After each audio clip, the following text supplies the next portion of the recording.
जब मुझे दोनों के बारे में पता लगा तो मेरी आंखों के सामने अंधेरा आ गया। मैं कुछ देर के लिए तो मैं बिल्कुल शून्य में चला गया, शांत हो गया कि मैं क्या करूं। छोटा भाई उधर ख़त्म हो गया, बड़ा भाई इधर ख़त्म हो गया। मैंने सिस्टम को रोया। मैंने सरकार के जो ये सरकार ने गाइडलाइन जारी कर रखी, मैं इसको इनको देख करके मैं रोया, सोचा इनका कोई फ़ायदा नहीं है। 44-year-old Praveen Kumar, a resident of Jhandera village in Saharanpur, is a junior engineer in Muzaffarnagar. His brothers, Ashwini and Arvind, tested positive for COVID and were admitted in 2 different government hospitals in Saharanpur.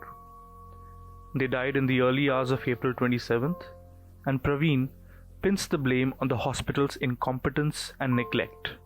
छोटे भाई पहले बुखार हो गया छोटे भाई को, लेकिन 3 दिन तक तो नॉर्मल रहा। चौथे दिन अगले दिन जो है खांसी हो गई और छाती में बलगम हो गया और छाती ज़्यादा बोझिल हो गई। उसको चौथे दिन फिर डॉक्टर के लेकर के गए और जिस हॉस्पिटल में लेकर गए उन्होंने वो उसको लिया नहीं। किसी हॉस्पिटल ने बताया डॉक्टर ने कि ऑक्सीजन कम है, किसी ने बताया कि इनकी तबीयत ज़्यादा सीरियस है, हम नहीं इनको एडमिट कर सकते। फिर हम उनको जो है पीजीआई लेकर के चले गए। वहाँ पे ऑक्सीजन लग गई और फिर उनका रात में कोरोना टेस्ट हो गया। अगले दिन 12 बजे उनकी रिपोर्ट आई है कोरोना की, उन्होंने वार्ड में शिफ्ट कर दिया और फिर जो है शाम तक वो रहे। लेकिन वहाँ पे इतनी लापरवाही दिखाई दी कि उन्होंने नंबर तो हमारा से ले लिया हमें सूचना देने के लिए कि आपके पेशेंट का लेवल इतना हो रहा, ऑक्सीजन लेवल इतना हो रहा, लेकिन हमें वहाँ से कोई इस तरह का नंबर नहीं मिला, कॉन्टैक्ट नंबर, जिससे हम मालूम कर सकें कि हमारे पेशेंट की हालत कैसी है, उसके बारे में हम कोई जानकारी ले सकें। वो हमें जानकारी कहीं से भी नहीं मिली। हम बहुत परेशान हो गए। हमारा भाई वहाँ पे बहुत ज़्यादा परेशान रहा, तड़पता रहा, दुखी रहा। हमने चूँकि उनको फ़ोन दे रखा था, उनसे ज़्यादा बातें नहीं होती थी, वो थोड़ा बात करके फ़ोन एक काट देते थे, सूचना देते थे कि मेरे सिर में दर्द है, मुझे कोई देखने के लिए नहीं आया और मुझे प्यास लग रही है, मुझे कोई अब तक डॉक्टर 12 बजे तक कोई डॉक्टर देखने के लिए तक नहीं आया है। तो उसके बाद में फिर उनको शाम के टाइम आईसीयू में शिफ्ट कर दिया गया है। करीबन कोई 6:30 बजे के आसपास, 6:30-7 बजे उनकी हालत जब ज़्यादा ख़राब हो गई और काफ़ी लंबे सांस लेने लगे, खिंच खिंच के सांस उनको आने लगे, तो उनको आईसीयू में भेज दिया गया वेंटिलेटर पे और रात को उनकी डेथ हो गई। 24 की शाम को छोटा भाई पीजीआई में भर्ती हुआ था। 25 और 26 तारीख को भाई का फ़ोन आया कि मुझे प्यास लग रही है, देख नहीं रहे हैं। तो हमने बड़े भाई को जूस पिलाने के लिए जूस भेजा था कि जूस दिया उनको जा कर के।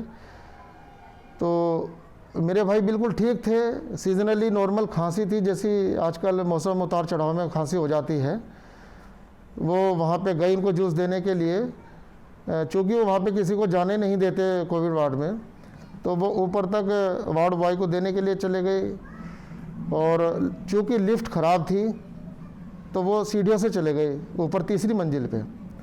आते हुए उनकी सांस उखड़ गई और सांस उखड़ने पे उनको खांसी का धसका इतनी ज़ोर की लगा कि उनकी खांसी तब से ही इतनी ज़्यादा हो गई, शाम तक बहुत ज़्यादा खांसी हो गई और शाम होते होते उनको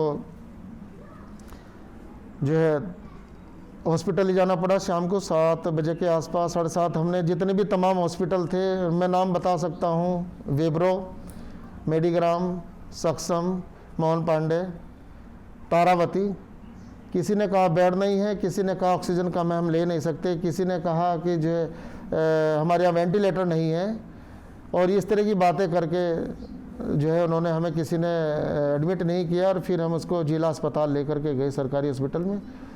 11:30 बजे उनको एडमिट किया, 12:30 बजे उनकी टेस्ट हुआ और 1 बजे उनकी रिपोर्ट कोरोना की दे दी उन्होंने हाथ में 10 मिनट में, एंटीजन रिपोर्ट। बोले ये कोरोना है आपके भाई को। उन्होंने कोविड उस वार्ड में एडमिट कर दिया।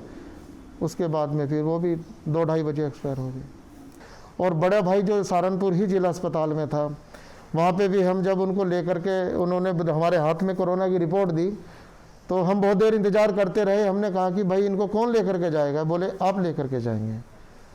तो उस वक्त हम बहुत परेशान थे। अब हम किसे कहते, जिसको भी कहते कि बोले भाई आप अपने आप लेके जाइए, अपने आप लेके जाइए।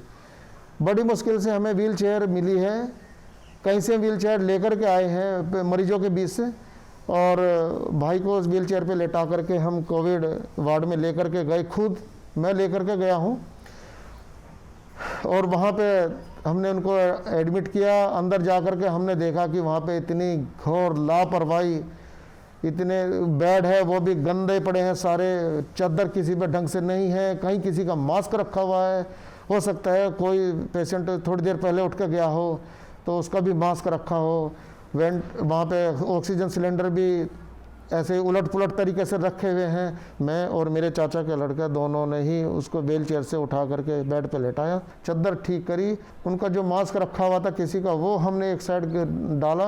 हमने ऑक्सीजन के लिए कहा, ऑक्सीजन उन्होंने नहीं लगाई, ऑक्सीजन खुद हम दोनों भाइयों ने लगाई है। ठीक है, इतने सारे डॉक्टर नहीं है, विपदा है, लेकिन जो डॉक्टर थे उन्होंने भी अपनी जिम्मेदारियाँ नहीं निभाई है। जो वार्ड बॉय थे उन्होंने भी अपनी जिम्मेदारियाँ नहीं निभाई है। मानता हूँ मैं, महामारी आई हुई है, बहुत ज़्यादा डॉक्टरों पे प्रेशर है, डिप्रेस है, लेकिन जब मैं वहाँ गया तो उस वार्ड में मात्र 3 मरीज़ थे, लेकिन मैंने देखा है कि डॉक्टर भी बाहर आराम से बैठे हैं और वार्ड बॉय भी आराम से बैठे हैं। किसी का कोई, मुझे महसूस नहीं हुआ कि कोई इतना ज़्यादा सीरियस है इन चीज़ों के लिए। मुझे देख करके बहुत ही दुख हुआ। और लेकिन लापरवाही है निश्चित रूप से पीजीआई हॉस्पिटल और जिला अस्पताल। अगर ये लापरवाही ना होती, मैं निश्चित रूप से कह सकता हूँ मेरे दोनों भाई जीवित होकर के मेरे दोनों भाई घर पे आते, लेकिन डॉक्टरों ने कहीं ना कहीं इसमें लापरवाही है। परिवार बहुत सदमे में है। आप देख सकते हैं मेरे पिताजी पड़े हैं उस दिन से ही, ये हार्ट पेशेंट है और बीपी इनका ज़्यादा हो जाता है, लेकिन पिछले साल से हमने इनको घर में ही रख रखा है और कोरोना को मात दे रखी है। पिताजी मेरे बाहर नहीं निकले। मेरे बड़े भाई शुगर के पेशेंट थे, लेकिन पिछले साल हमने कोरोना को मात दी, मेरे भाई और पिताजी घर से बाहर नहीं निकले जी।